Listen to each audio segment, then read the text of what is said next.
Hey kids, it's Dad. Welcome to the Gaming with Dad show. Today we are looking at Tank versus Tank for the Nintendo Switch.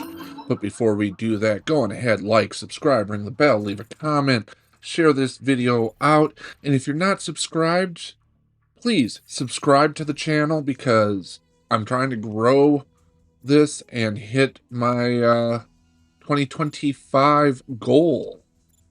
So, yes, Tank versus Tank, presently on sale for $1.99, regularly $9.99. Enter the battlefield in Tank versus Tank, an explosive clash of steel titans.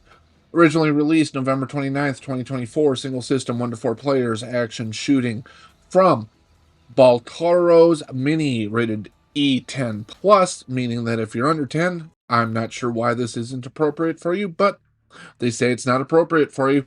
It is 228 megs, and English, French, German, Italian, Portuguese, and Spanish are the languages that are supported. So yes, this is a tank battle, kind of, sort of, much in the vein of the old Gorilla game, where you would throw bananas that would explode at each other, or lesser versions of any of the Worms games. And let's just get into this review here. Graphically, yes, the sprites are big and colorful. The world's pretty well realized. It looks really pretty nice. But that said, it's nothing spectacular. And so I'm going to give graphics a 16. Sound is at best passable. It's not offensive. If you've watched this channel before, you happen to know that that means it's getting a 15 for sound. And a lot of that just happens to be, it's just not anything special. It just gets the job done. As we move into controls. So the controls relatively simple and everything. You can move your tank. What I do have a problem with is when you switch over to the aiming, it is really easy, for whatever reason, to forget that the power of your shot just climbs and then decreases, climbs, decreases. And so if you're not really paying that close of attention, you might accidentally, drop the bomb just right in front of you instead of firing it way off. The controls are, in my opinion, a little on the clunky side. And because of that, I'm going to give the controls a 13. We're sitting at a score of 44 right now as we go into gameplay. Gameplay's really simple. You have an objective, usually either destroy all of the obstacles or make it to the flag and capture that, or destroy the enemy. And it's just nothing special.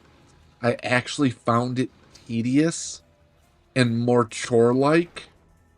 Almost like I would prefer to mow my grass than play this game. It's just not all that fun.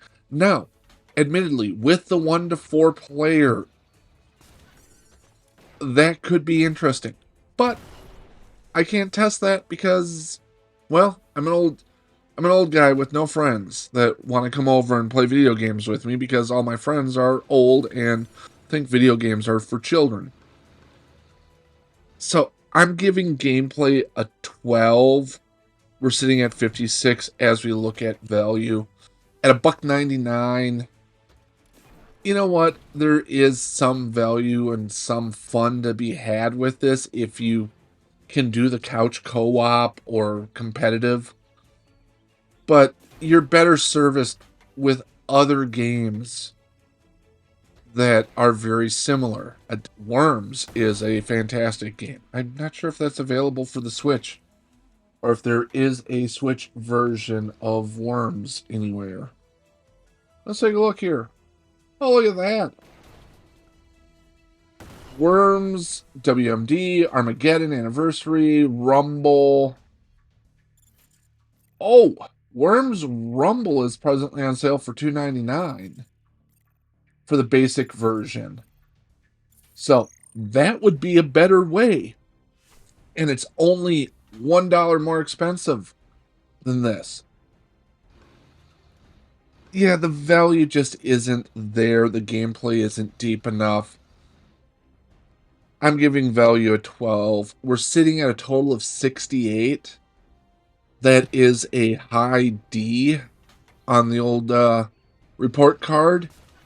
And it got the degree. It just fails to be fun. So thank you so much. Have yourself a great one. We'll talk to you kids later. Bye-bye. Hey, if you've made it this far through the video, make sure to like, subscribe, ring that bell, leave a comment. I've also posted 2 other videos down here as well as a subscribe link. So click, enjoy. That's kind of how the algorithm works.